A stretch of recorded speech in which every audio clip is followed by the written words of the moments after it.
harus dipisah betul.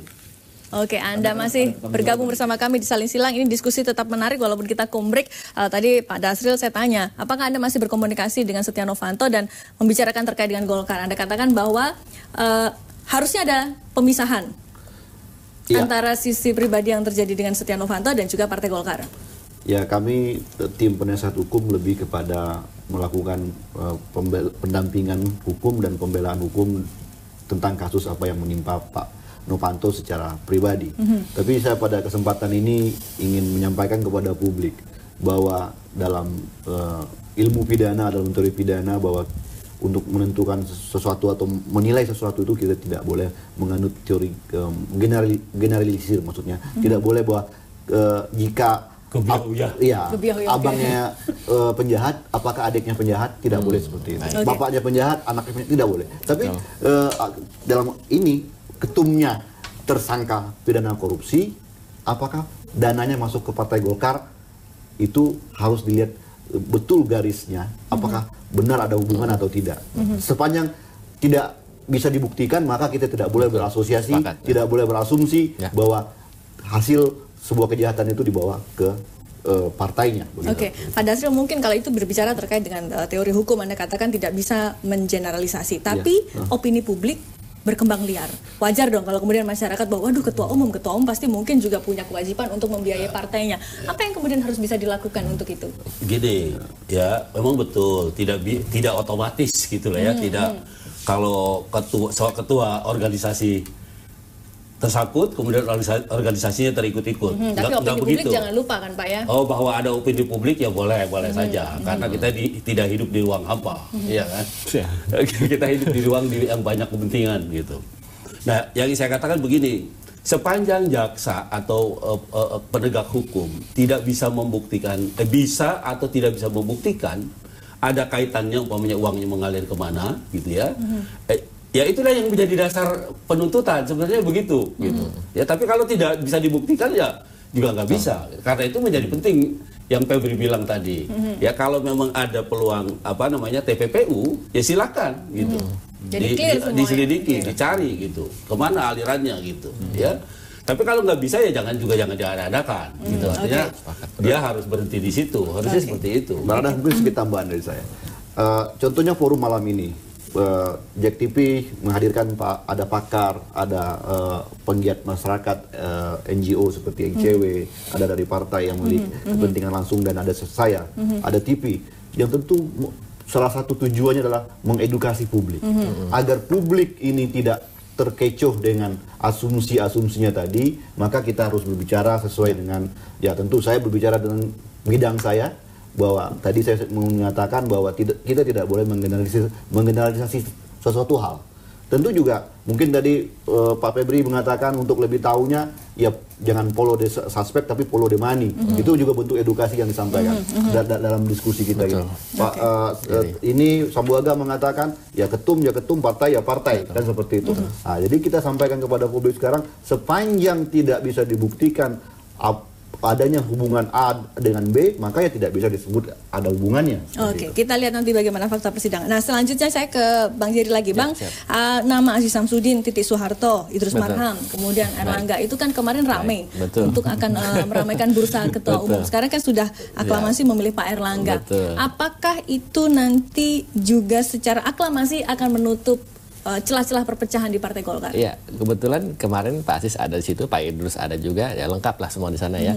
Dan memang sudah ada statement resmi dari Pak Aziz Samsudin yang mengatakan bahwa beliau tidak jadi maju. Ya, jadi kemarin itu pada saat sudah mau selesai, beliau dengan lapang dada mengatakan kepada forum yang terhormat itu bahwa beliau demi keutuhan Partai Golkar dan kesolidan Partai Golkar, beliau mendukung Pak Erlangga sebagai ketum dan sepakat untuk setuju bahwa Pak Erlangga itu adalah ketum yang definitif. Jadi dia tidak akan mencalonkan diri sebagai ketua umum Partai Golkar. Nah, saya pikir itu kita interpretasi dan kita pahami bahwa pada saat nanti di Rapimnas dan juga di Munaslup itu sebagai persetujuan bahwa apa yang sudah diamanatkan dan sudah disepakati dalam forum rapat pleno DPP kemarin malam ya akan kita lanjutkan dan kita tegaskan dalam forum Munaslup. Jadi saya pikir tidak ada perpecahan, semuanya itu solid dan bulat dan dilangsungkan dalam, walaupun penuh dinamika ya, tetapi dilangsungkan dalam suasana kekeluargaan dan suasana musyawarah mufakat dan tidak ada voting. Kemarin itu mereka kita semua sepakat, seluruh peserta yang hadir ya.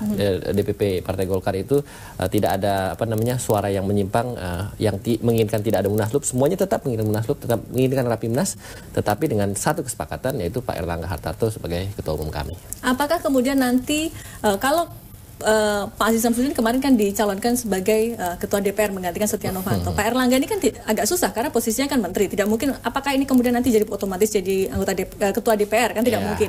Siapa kemudian nama yang nanti akan taruh Golkar kepada untuk jadi ketua DPR? Calon ketua.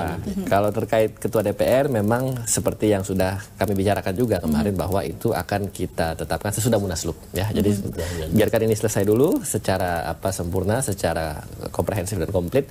Baru setelah itu kita akan bicara siapa calon-calon yang memang akan kami perjuangkan untuk menjadi ketua DPR. Jadi biar satu persatu, step by step, tahap demi tahap kita lalui, kita sepakati dengan suasana demokratis, dan saya pikir supaya kedepannya itu semuanya hasilnya juga tercapai dengan baik begitu.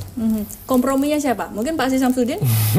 Kalau soal kompromi ya masih belum untuk dibicarakan ya. Ini yang faksinya Pak SN, ini yang ya saya pikir itu dinamika yang perlu kita cermati ya. Tetapi sampai saat ini kita masih belum bicara sejauh itu. Kita fokus bersiap untuk munaslup dan sebelumnya Rapimnas. Sampai pada saat itu kita tetap konsolidasi untuk persiapan bagaimana supaya Pak Erlangga ini mampu mengkonsolidasikan semua pengurus-pengurus yang ada dan sambil mempersiapkan untuk pengukuhan pada saat munaslup. Oke, baik, saya ke Mas Febri. Mas Febri, kalau berbicara kita terkait dengan partai, apa sih harapannya ICW terkait dengan partai-partai di Indonesia? Dan ini kalau mungkin lebih khusus kita bicara ke Golkar karena sekarang sudah ada kepemimpinan baru. Ya, pertama kalau kami berharap partai politik itu sebelum memilih ketua umumnya dicek dulu rekam jejaknya, ya, terutama dicek ke penegak hukum KPK ya, apakah akan ada masalah nggak? Kalau ada masalah, nah ini bisa jadi batu sandungan di suatu hari nanti, ya. Jangan sampai nanti nasib partai ini digantung karena perkaranya ditangani oleh penegak hukum dan itu berimbas terhadap elektoralnya, terhadap konstituennya. Itu sebuah kebaikan saran, begitu ya. Begitu juga dengan penugasan partai, ya, untuk jabatan-jabatan strategis. Dilihat juga apakah kader-kadernya itu bersih nggak dari korupsi lah misalnya atau pidana yang lain gitu, supaya satu saat jadi batu sandungan. Tapi terkait persidangan, kami berharap nih ya untuk berkaca dengan kasus Pak Setnov ini, KPK itu mulai menegakkan aturan pasal obstruction of justice ya untuk pihak-pihak yang dinilai merintangi proses penegakan hukum. Ya, ini supaya jadi pelajaran untuk pihak-pihak yang terkait perkara dengan KPK jangan melakukan hal-hal yang seperti ini ya, yang kira-kira menghambat proses hukum. Ini benar-benar tegakkan. Nah, kemarin kita lihat juga Miriam ya, soal kebohongan di persidangan, itu suatu hal yang bagus begitu ya. Terus juga kita juga apresiasi KPK kemarin yang sudah membawa tim dokter yang cukup banyak ya, mungkin sudah mengantisipasi atau sudah ada informasi juga bakal mengantisipasi mungkin barangkali ada kejadian yang tidak diharapkan misalnya ya. Ini sudah ada nih nanti pihak yang memiliki otoritas untuk jawab itu suatu hal yang bagus. Yang ketiga, kami berharap memang dipakai nih pasal TPPU ini begitu ya. Nah, ini juga pertanyaan, ini kenapa kok KPK ini nggak pakai pasal TPPU gitu? Karena banyak keuntungan pasal TPPU ini. Nah, yang keempat untuk yang PSN, ya kita berharap PSN kooperatif ya, terutama membuka. Ya kalau memang ada ya, saya bukan menjelasin lagi ya. Kalau memang ada gitu, buka saja informasi seperti yang disampaikan oleh Pak Andi Narogong itu begitu ya. Kalau ada buka saja begitu, itu demi kebaikan juga begitu. Bahwa ya kita lihatlah sekarang ini, saya nggak tahu nih yang punya ya kita di sini hadir KTP kita itu sekarang ini seperti kartu biasa aja ya, kita ini dirugikan oleh kartu itu dan juga masyarakat luas begitu.